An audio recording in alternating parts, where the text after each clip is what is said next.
Coming up tonight. News 360 Headlines is brought to you by Pepsodent Charcoal and Pepsodent Herbal. EcoBank, Nero Prime Water. Immigration lawyers and international affairs analysts urge Ghana to ditch the emotion and use quiet diplomacy to resolve Canada's visa denial of Black Stars midfielder Thomas Partey.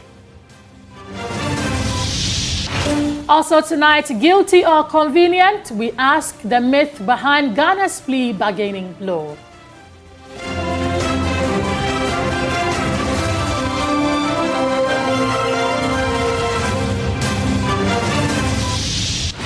Have you ever wondered how the colony of bats at the 37 military hospital came to settle in the trees around the enclave? We have the answer tonight.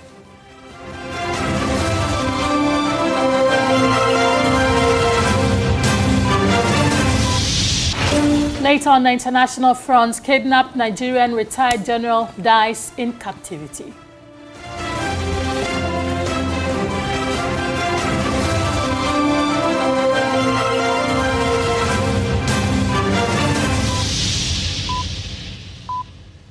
Tonight, we're live and interactive also on all our social media platforms at TV3 Ghana. You can as well join us there. Let's settle for the details. Let's begin the bulletin from here. Diplomatic concerns surrounding Black Stars midfielder Thomas Partey have taken a new turn after he was denied a visa by Canadian authorities. As the debate grows over the implications of the decision, international relations analyst Dr. Victor Doke says although the Ministry of Foreign Affairs' formal protest against the decision is a step in the right direction, they must tread cautiously in order not to worsen the situation.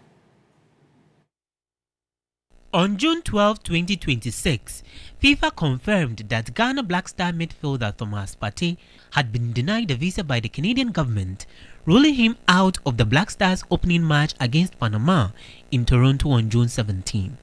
While Partey remains eligible to stay with the team in the United States and could feature in subsequent group matches against England and Croatia, his absence from the Panama fixture has sparked diplomatic discussions, prompting Ghana's Foreign Affairs Ministry to formally protest the decision and call for a review of Canada's position. The ministry's press release on June 13, 2026 described Canada's decision as high-handed and extremely unfair. In an interview with TV3 international relations analyst Dr. Victor Doke says in a diplomatic space, language and choice of words are very crucial. Canadian authorities had a lot of time, they had ample time to relate to the Ghanaian authorities about their intended decision. And so the whole surprise mechanism is what the Ghanaian authorities are somewhat surprised at, and hence the language. I think from the Canadian point of view, they are also analyzing the fact that with someone, a suspect, and then coming into their domain, we are looking at their refugee laws also. And so they are not sure whether the gentleman in question, Partey, would come into the country and then seek asylum. Following the Ministry of Foreign Affairs' decision to contest, he opines that the ministry should tread cautiously to maintain the existing relations between the two countries. But overall, these countries are sovereign nations. That is what we need to understand. They are sovereign. And the fact that they are hosting a global event such as this, we expected that, yes, everybody will enter the country. But being sovereign means they are responsible for protection. They are responsible to protect their citizens and then also ensure that the event is rid of any threat. What I can recommend is let's see how we can solve this issue by just amending the relations and getting understanding for why this happened, and then move on so that we don't mar our relationship with them. For lawyer Clara Kasati, an appeal may be in order, but officials must bear in mind that there is no sense of entitlement. She also maintains that Ghana's best position now is to engage through dialogue and diplomatic channels rather than confrontation. While discussions over the visa denial continue, attention now turns to the diplomatic engagement underway and their potential outcome. For Ghana, the immediate focus remains on preparations for the tournament as Black Stars seek to make an impact on the world stage.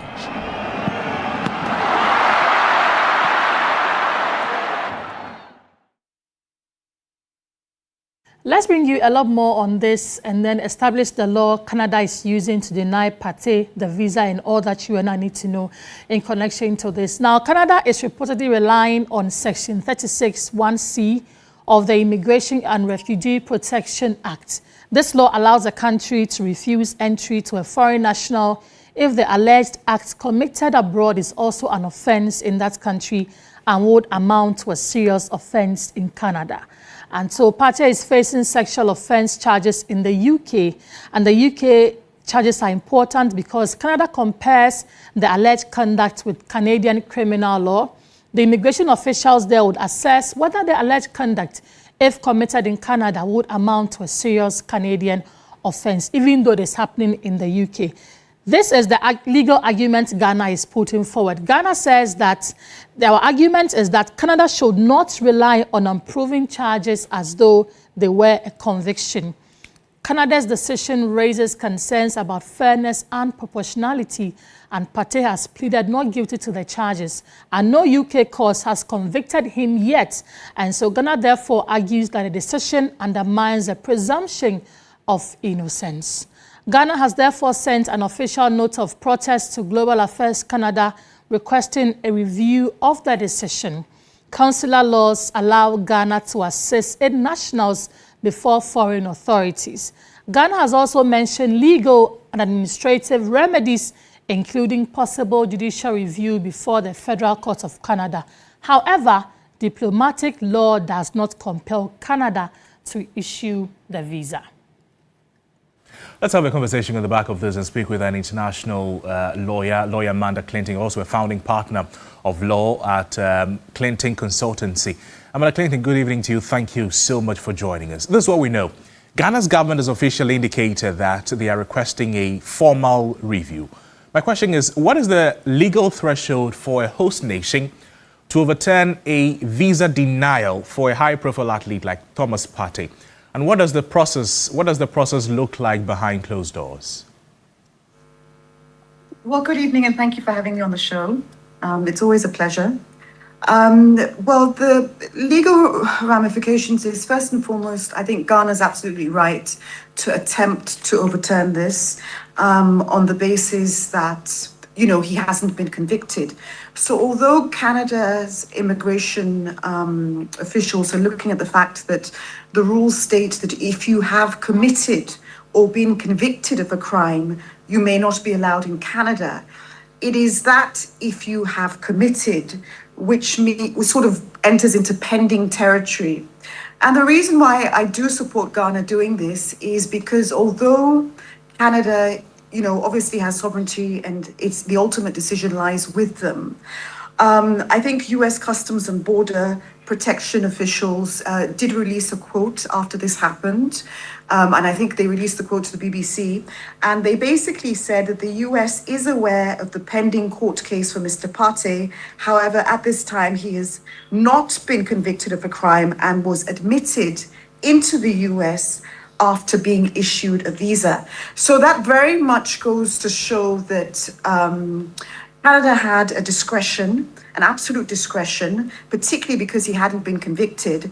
But in this case, they're using that discretion to say that they prioritize national security, public safety and integrity, etc.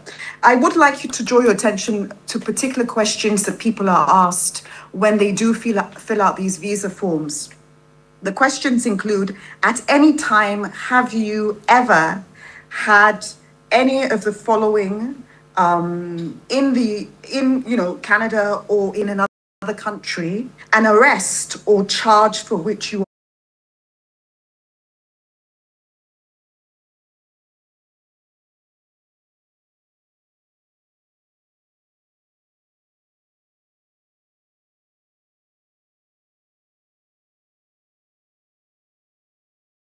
one is assault, And the investigation goes back to 2022. Right. When the first thing was reported.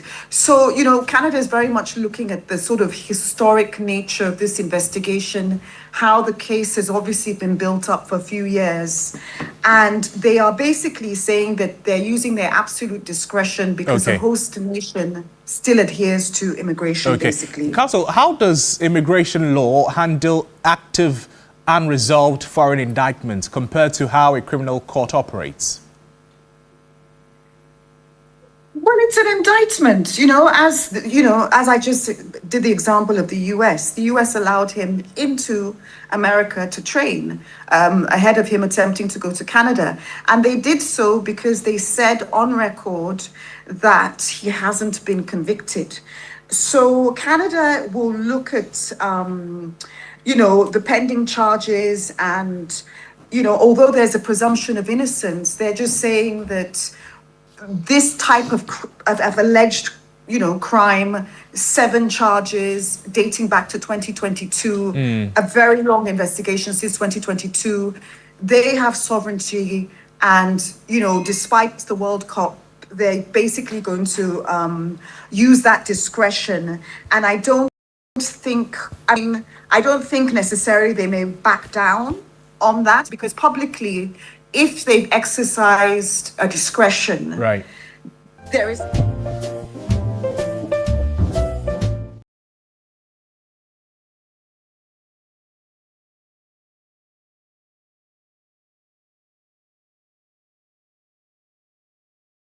hands-off position, noting that I'm talking about FIFA, they have zero jurisdiction over a host nation's border policies, and we've also spoken about sovereignty and all of the likes. In a high-stakes situation like this, is there genuinely any hidden leverage a global sporting body like FIFA can pull, or their hands are completely tied by state sovereignty?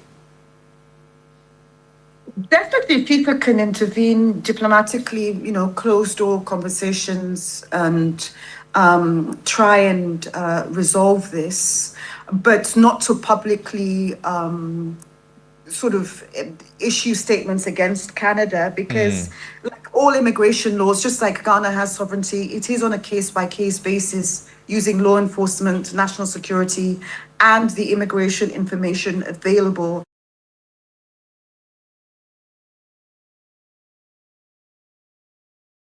His legal team to, put forward other information that perhaps wasn't available at the time of inspection, just to highlight that he's denied all charges formally and said, he didn't do this. And, if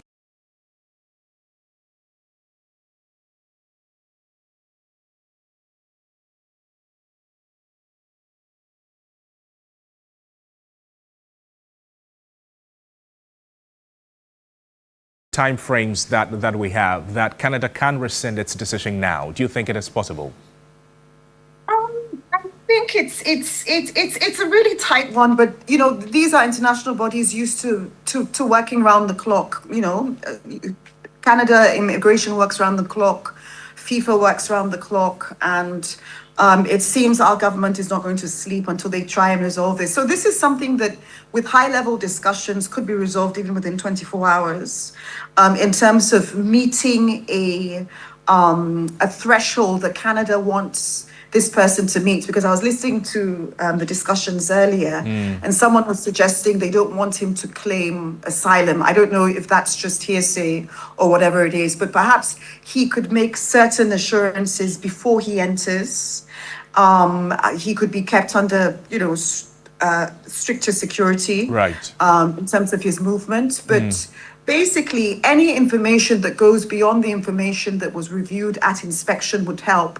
But high-level diplomatic considerations could definitely clear this even within 24 hours. Counsel, thank you. Thank you so much for your time with us on the program. Amanda Clinton is an international lawyer speaking with us there. Let's do some other stories tonight. Right, and the NPP Communications Director, Richard Ahiagba, says the NDC is doing everything possible to shield former Maslok CEO Sedina Tamaklo Ationu from jail. The Chief Executive Officer of the National Petroleum Authority Ejiji Tamaklo dismissed the claims, describing them as partisan politics. They spoke on the key points. Former Maslock CEO Sedina Tamaklo Etionu has been extradited from the United States to Ghana to serve a 10-year prison sentence, convicted in absentia in 2024 for causing nearly 90 million Ghana cedis in losses during her tenure from 2013 to 2016. She returned on June 9, 2026, following a government-led extradition process. On TV3's Current Affairs program, The Key Points, NPP Director of Communications, Richard Ahiagba, accused the NDC of shielding her. It is a connected series of events which shows a certain selective application in the fight against corruption. They are shielding their people. Now they have come, people in their corner, they are shielding those from corruption. We started the process to bring her back. The NDC didn't bring her back. So they are not even interested in prosecuting or seeing her to serve a sentence. The NDC is not interested in fighting corruption. Which then draws me to this, and I just told you the co-accused person in this very case that Sedinam has been brought back for has been granted bail when he should be in jail. The CEO of National Petroleum Authority, Ejiji Tamaklo, dismissed the claims, describing them as partisan politics. For this particular movement to Ghana, as late as Tuesday, the state Ghana had to pay for her airfare. The state Ghana sent Yoko officials to US to bring her. And so they claim that the government knows nothing about it. It's far from the truth. In fact, government of Ghana pressurized the Americans to bring her. The Vice President of Imani Africa, Kofi Bento, called for legislation requiring appointees to remain in Ghana for at least 1 year after leaving office. Ken should answer why he did it. Yes. So okay. Which is why Ken should come and answer. Okay. We need to develop a system in this country, okay, where after every government leaves office, there should be a law that says after every government leaves office, all the appointees of that government should be in this country for a minimum of 12 months. And everything they do should be scrutinized. Oral must be permanent. There was no intention to bring Sedina Tamaklo back, except for the reason that it was an impediment in their prosecution against Ken Ofori-Atta. Let's still stay on legal matters. When most people hear the term plea bargain, they often assume it means a suspect has confessed to a crime. But is that really the case? And how does plea bargaining, how does it work within Ghana's justice system? This morning, let's explain it by Grace Hamwajaman. Imagine being accused of a crime and facing years in prison if convicted. Your lawyer tells you the evidence against you is strong, the trial could take years, and even if you believe you can prove your innocence, there's no guarantee of the outcome. Then your lawyer advises you to make an offer to the prosecution, admit to a lesser offense, cooperate with investigators, or return stolen funds, and in exchange receive a lighter sentence. Would accepting that deal mean you are admitting guilt? Plea bargaining is a legal process that allows an accused person and the prosecution to negotiate an agreement. Introduced under Ghana's criminal justice reforms, the process is governed by the Criminal and Other Offences Procedure Amendment Act 2022, Act 1079. Under a plea bargain, the accused person may agree to plead guilty to a charge or to a lesser offense in exchange for certain concessions from the prosecution. These concessions could include a reduced sentence recommendation, the withdrawal of some charges, or an agreement on compensation to victims. Well, the Ashanti Regional Chairman of the New Patriotic Party, NPP, Bernard Enchibuesiakun, also known as Chairman Wuntumi, initiated a plea bargain process with the Attorney General in the criminal case in which he and 2 others have been accused of defrauding the Ghana Export-Import Bank, Exim Bank, of 14.3 million cedis. So, does entering a plea bargain amount to an admission of guilt? It is not an admission of guilt. So note, there are plea bargains which are no guilt bargains. Yes, especially in this one. Okay. There are plea bargains to which are admissions of guilt. Okay. And it leads to reduced sentence. And both of them, even if the guilt is admitted, does not mean the person is guilty. Especially in the case of Wontumi, where there's a financial issue here. It says, oh, you want to take this loan, and they'll be accused of some, all kinds of things around it. And say, it's money. At the end of the day, I'm not saying this is what they are saying, but at the end of the day, instead of going through 2 years of trial and whatever it is, if I can pay you the money, okay, let's sit there and see what we can do about it. If Wontumi is convicted and put in jail for 10 years, and we feed him, clothe him, give him free medical care and everything, and still the state doesn't get anything, in a sense we have lost. The Constitution of Ghana also plays a key role in protecting the rights of accused persons throughout the process. Article 19 guarantees the right to a fair trial, the presumption of innocence, and protection against self-incrimination.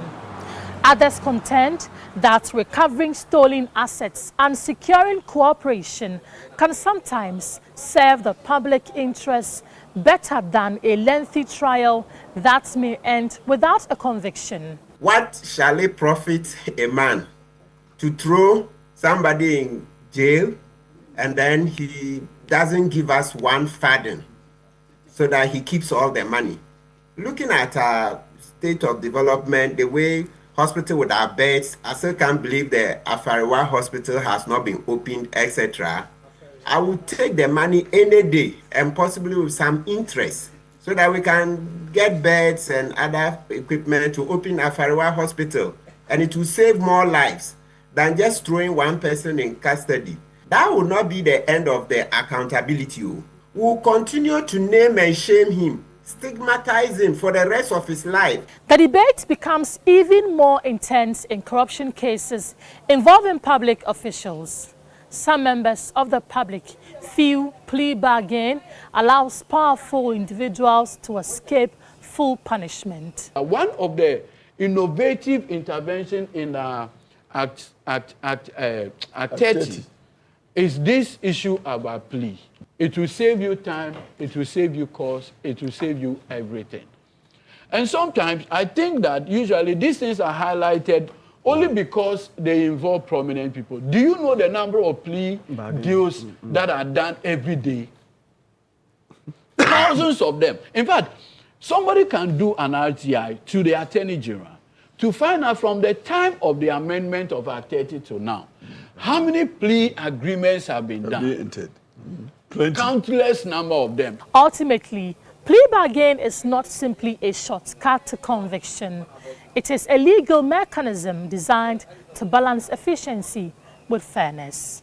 My presumption is that when we commence the negotiation, we will be asking for a return of an agreement that will withdraw the charges in court, pursuant to the agreed positions of the parties. I see.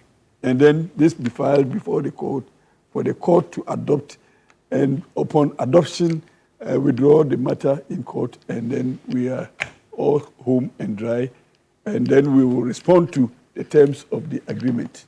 And for many observers, it is a reminder that justice is not only about the outcome of a case, but also about the process used to reach it. The distinction lies at the heart of Ghana's plea bargaining system. Grace Hamwa Ajuman, TV3 News, Accra. And have you ever wondered how the colony of bats at 37 Military Hospital came to settle on the trees around that enclave? With many tales and stories about the migration, these bats have over the years become both a spectacle and a source of concern. While many traders and pedestrians describe them as a nuisance, environmentalists say the animals also play an important ecological role. Here is Benis Kuzagbe's report. For decades, bats at the 37 Military Hospital enclave have hovered around the entrance and nearby surroundings, leaving droppings on goods, bedsheets and items displayed for sale. Their presence has also raised concerns over foul smell, damage to trees, and possible environmental and public health risks around the hospital. Their numbers in 2015 reportedly reached about 1 million at earlier peaks and dropped to around 100,000. It fell to just about 20,000 in 2020 and then rose again past 100,000 in 2024. Adiza, a trader along the 37 military hospital stretch, sells local snacks. Every day is a battle with bat droppings on her goods. Her wish is for authorities to relocate the bats or the bats find another habitation. The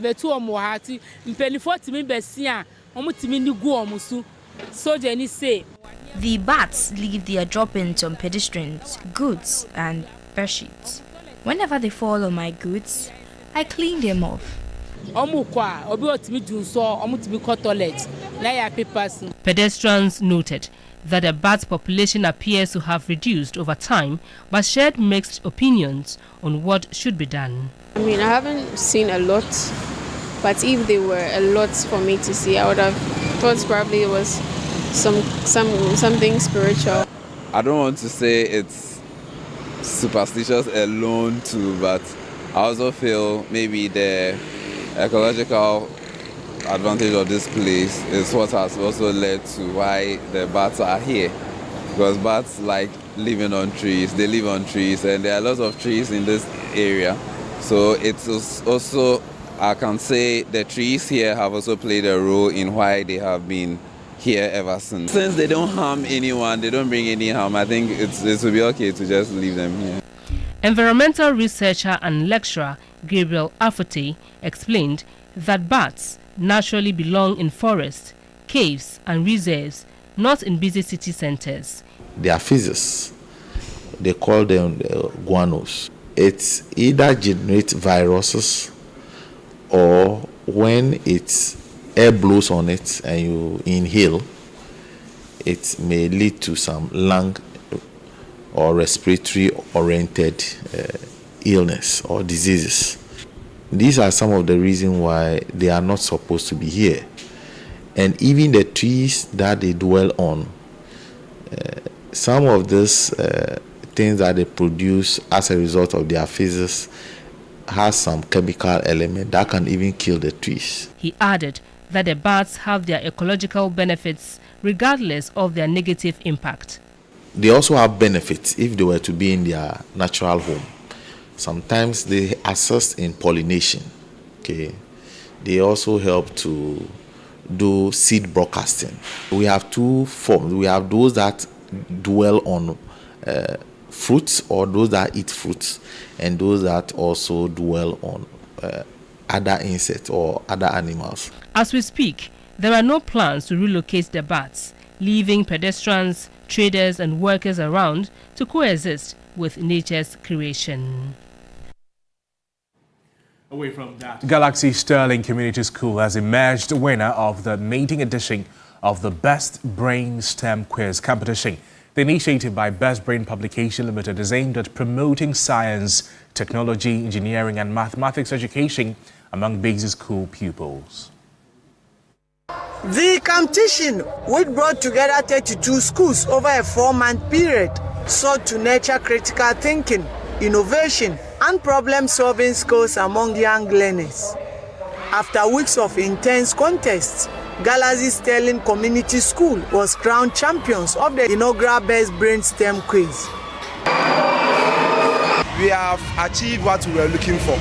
And what I want everyone to know is that next year, we are also coming back to come and defend our trophy. The competition, launched by Best Brain Publication Limited, was designed to spark greater interest in STEM education among pupils at the basic school level and prepare them for future opportunities in science and technology. You know, the new curriculum is not about memorizing things. It's about critical thinking. It's about solving problems. That is why we decided to bring in this quiz for students to know that they can use their hands to do something. Education authorities praised the initiative for complementing government effort to strengthen STEM education in schools. The STEM education, introducing it to basic school is good. because it will prepare their mind for the work ahead, in essence. The National Schools Inspectorate Authority also underscored the importance of exposing children to science and technology at an early age. This is something we should sustain, and the National Schools Inspectorate Authority is happy to come on board at this early stage to ensure that more schools come onto this competition, and hopefully next year we will have it on a national scale. Galaxy Sterling Community School walked away with the bragging rights as the first ever champions of the Best Brainstem Quiz. Chrismon Academy secured second place. Good Shepherd RCJHS placed third, while Golden State Academy finished fourth. Organizers say the success of the maiden edition has laid a strong foundation for future competitions, with plans already underway to expand participation and reach more schools across the country. And Goil PLC says it is reporting stronger profitability and a renewed growth trajectory despite a challenging global petroleum market. Addressing shareholders at the company's 57th annual general meeting, Board Chairman Nana Philip Archer noted that its net profit after tax grew by 7.05% to 90.67 million cedis in 2025, while total comprehensive income rose by nearly 34% to 119.15 million cedis. Goil says its 2025 performance demonstrates the company's resilience despite challenging market conditions that saw revenues decline during the year. According to the board chairman Nana Philip Archer, strategic cost controls and operational efficiency measures contributed to the improved profitability and stronger returns to shareholders. He further touched on the proposed dividend increase to 0.06 and other resolutions that were passed. For the past 3 years, Goil PLC has not declared dividend. I mean, the dividend has been very, very flat. But on this occasion, we managed to increase it to 0.06 and then reflecting a 7.15%. The other resolution that was also very important is also to go on the bond market to raise capital of about 1 billion Ghana cedis. As you recall, this year, we have actually climbed to the #1 position after we relegated the position back to a competitor, but now, thanks to God, we are back. The managing director, Edward Abambire Bawa, highlighted some measures they have put in place as part of Goil's growth strategy for 2026. So our strategy is that we go into the bond and issue bonds to get this money, this 1 billion that we're talking about. And it is meant to serve two purposes. One is to improve on our infrastructure base. We have to relocate our tank farm in Kumasi Airport. That's the first airport. We need to expand our LPG storage to about between 12 and 15,000 metric tons. We need to increase our bitumen storage to about 6,000, add about 6,000 metric ton storage. Because the cedi is a bit stable against the dollar, and our indebtedness to our suppliers is in dollars. We want to take advantage of that to refinance that debt. Goil says it remains committed to creating sustainable value for shareholders while maintaining its leadership position in the petroleum industry. You're also watching News 360. We have more after this break. Stay with us.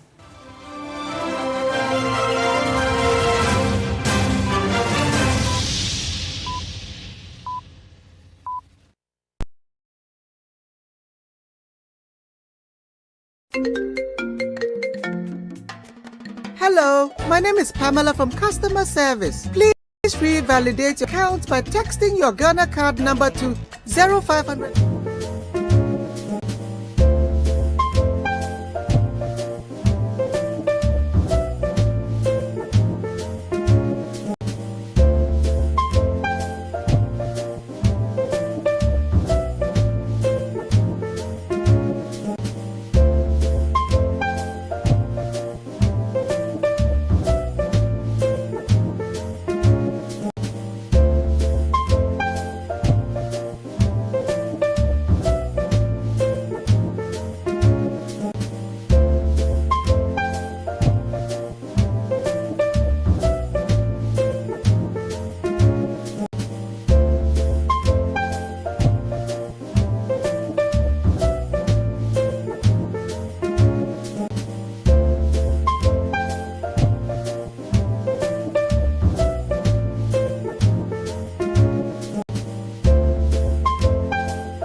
frustrated over the deplorable state of their road.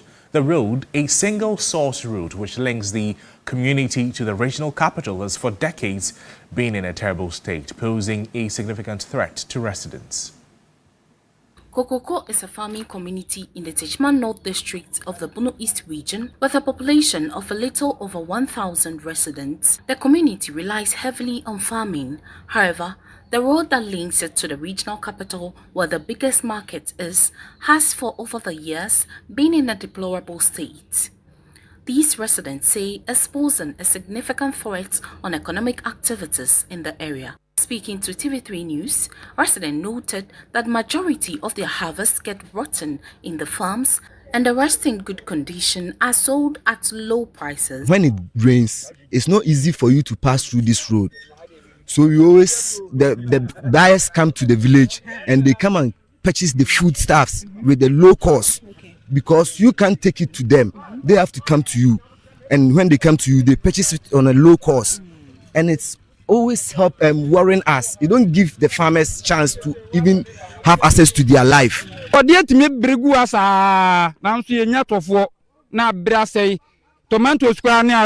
are always experiencing post-harvest losses due to the nature of the road.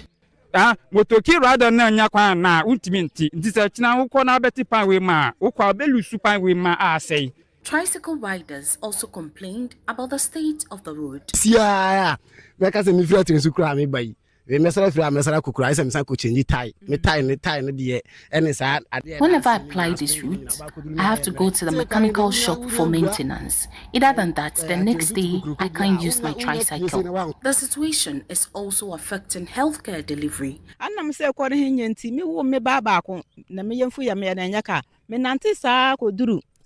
I almost lost my first child when I was due for labor because I didn't get a car, so I had to walk to the next community before I was able to get a car.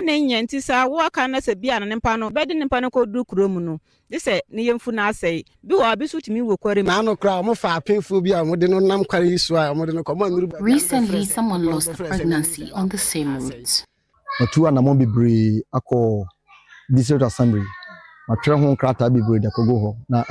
I've written to the assembly severally, but I'm yet to receive approval for construction or even rehabilitation.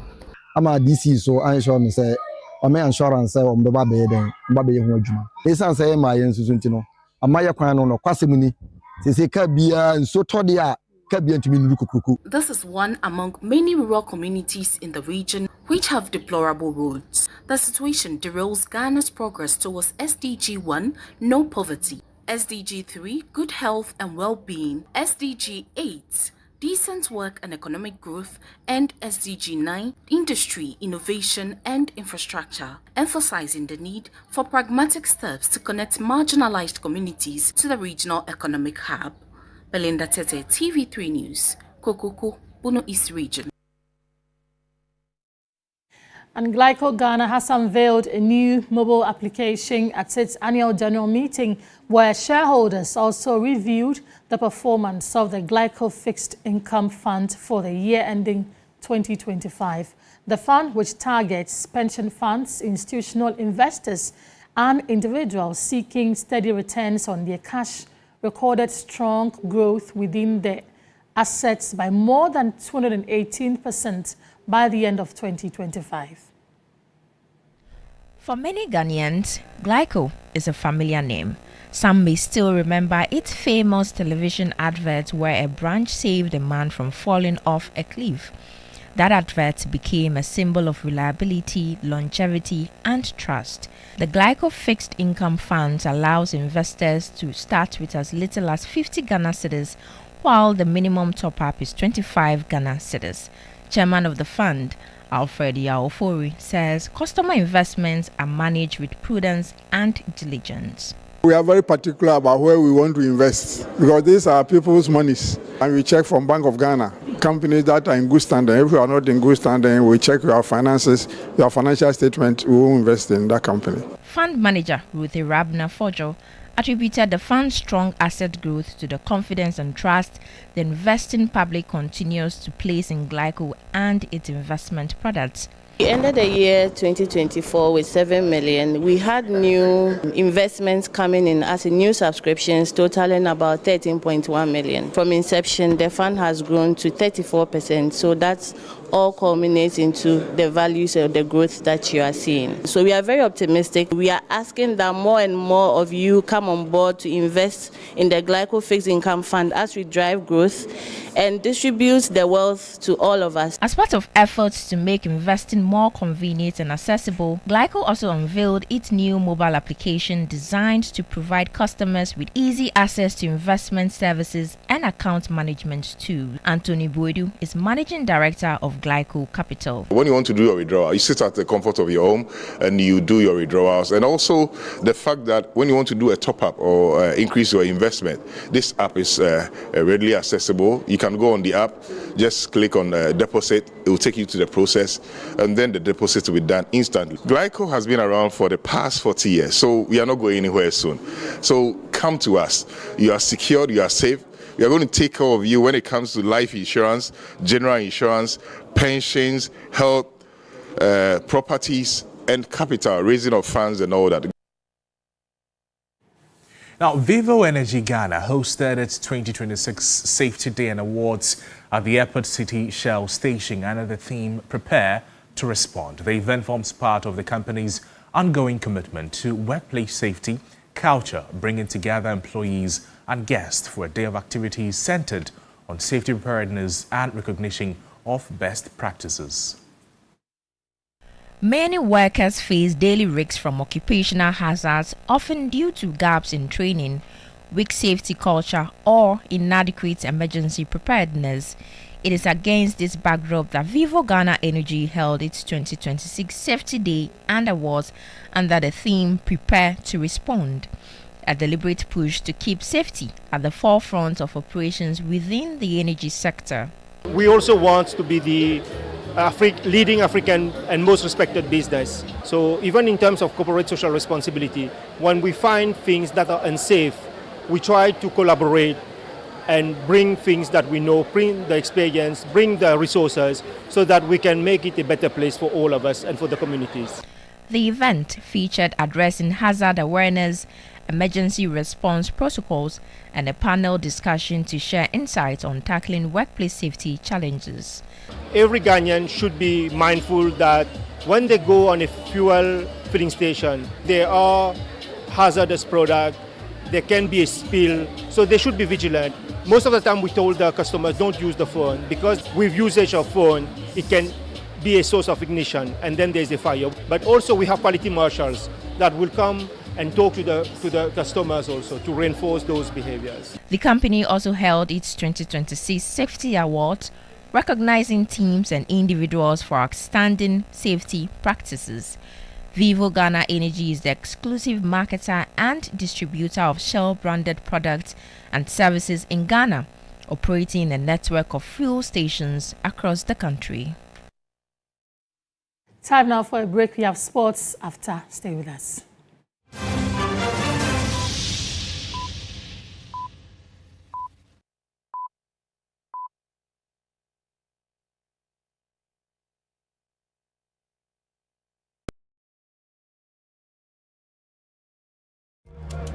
Mini Ojo from the connection man. The OPBR Meso too.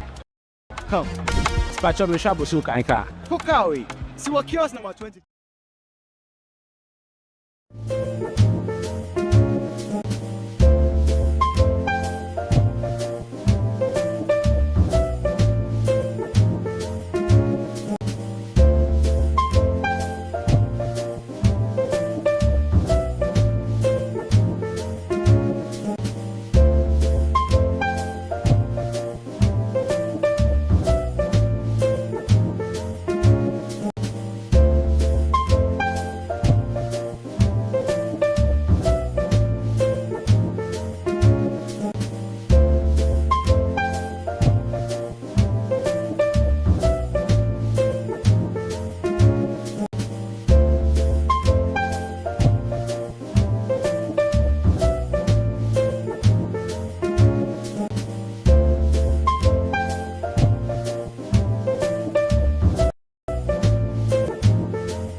The world around us is changing, not slowly, not quietly. In the north, the rains that once arrived on time don't come anymore. In the middle belt, rivers and forests disappearing overnight. Along the coast, the sea is swallowing land that families have called home for generations. Rising temperatures, failed harvests, homes lost to tides. This is not a warning about tomorrow. This is the world right now.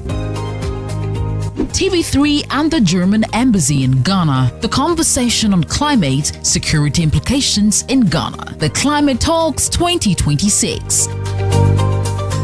5 cities, 5 conversations, 1 urgent call to action. Tamale, Bolgatanga, Kumasi, Keta, Accra. Starting this June 2026. The climate talks are coming, and this time, the people most affected by Ghana's climate security crisis will be at the center of it all. Because the time for Ghana to act is now.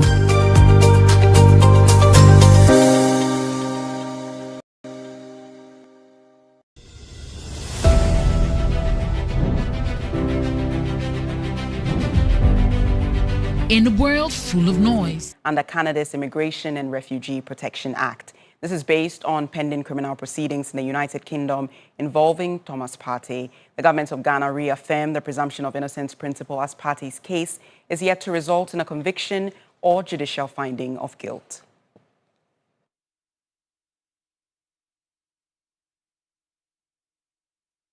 Proceeding to the 2026 FIFA World Cup, 2 top national teams open their campaigns at the MetLife Stadium as Brazil face Morocco in Group C. Brazil arrived ranked led by Carlo Ancelotti, while Morocco, ranked 8, turned to Mohamed Ouahabi on the touchline.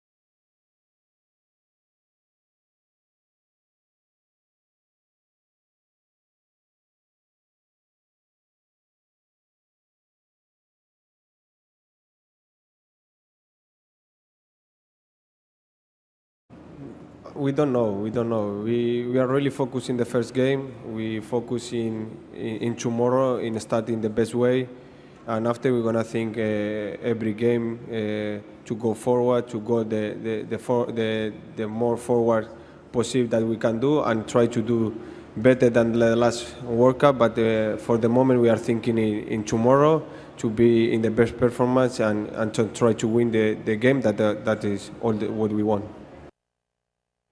Taking a step back to the Black Stars, Fatau Isahaku had this to say concerning the team's preparations for their opening match against Panama in a few days. So good, the energy and everyone in camp is ready and the training is going on. For me personally, I enjoyed the training we are doing so far, and I think it's positive because I can see changes and we're getting fit and getting ready for the game. I feel amazing because you know, it's always a dream come true to be part of a World Cup team, and I'm privileged to be part of the team, and this is the second time, and the first time was experience, and I learned a lot, and I think I'm going to put in a lot to help the team to get to a better position. with the look of the team, I have so much confidence in our team, and the guys, everyone in the team is ready, and the training we are doing is helping, and I think it's going to make us more fit to improve and to help the team move forward. My message to Ghanaians is just I just want to tell them to keep the support and keep praying for us, and we'll be here working hard to make. Fatao Isahaku there. In about an hour, we will be bringing you coverage of Brazil against Morocco on Mundial Live right here on TV3. That's how we wrap up sports here. I am Aniela Alote. Up next is Entertainment News. Entertainment News segment is brought to you by GTP Lifestyle and Napa Foods. Heaven Black Insecticide Spray and Coil. Powered by 3 Entertainment. In showbiz tonight, Ghanaian arts director Prince Kojo Hilton has called for more initiatives aimed at nurturing young artistic talent and creating opportunities for emerging artists. Speaking to 3 Entertainment's Naftali Ban, Hilton commended the Embassy of Peru in Ghana for spearheading the initiative, describing it as a significant step toward promoting creativity and cultural exchange. The contest provides a platform for participants to create and showcase original artworks that celebrate the cultural ties between the 2 countries. Speaking at an event to announce the competition, Peru's ambassador to Ghana, Her Excellency Liliana Gomez de Weston, highlighted the importance of cultural diplomacy in strengthening relations between nations and fostering mutual understanding through the arts. We believe in cultural diplomacy. Cultural diplomacy brings together people. It's a way to know each other.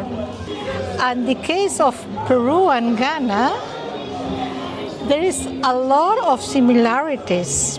The competition is open to young non-professional artists between the ages of 15 and 25. Participants are required to submit original, handmade artworks. Speaking to 3 Entertainment's Naftali Ban, jury member and award-winning Ghanaian artist Ambassador Prince Kojo Hilton encouraged young creatives across the country to seize the opportunity to showcase their talent and creativity. For me, this is a great opportunity for young artists, and everywhere you are, it's not limited to only Accra. Across the 16 regions, wherever you are, make sure you get on board, submit your works.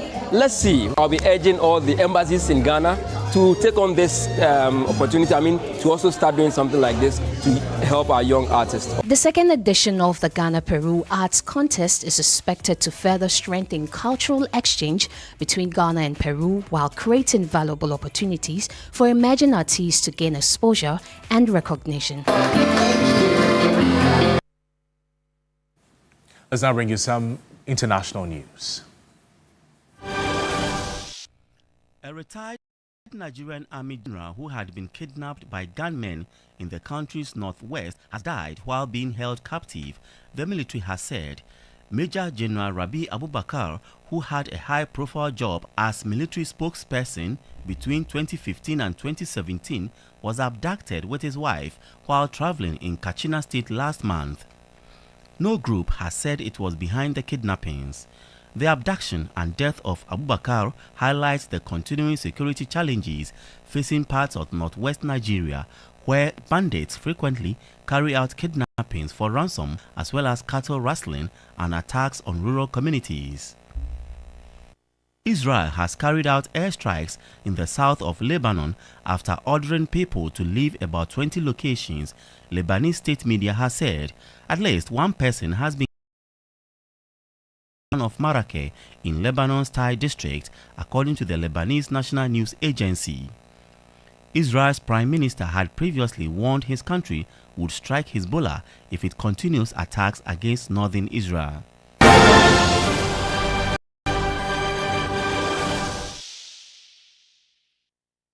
That's how we draw the curtains on News360 tonight, but there's more news on our website, 3news.com. I am Noble Crosby. I am Grace Hamwajima. Thank you for joining us. Good evening.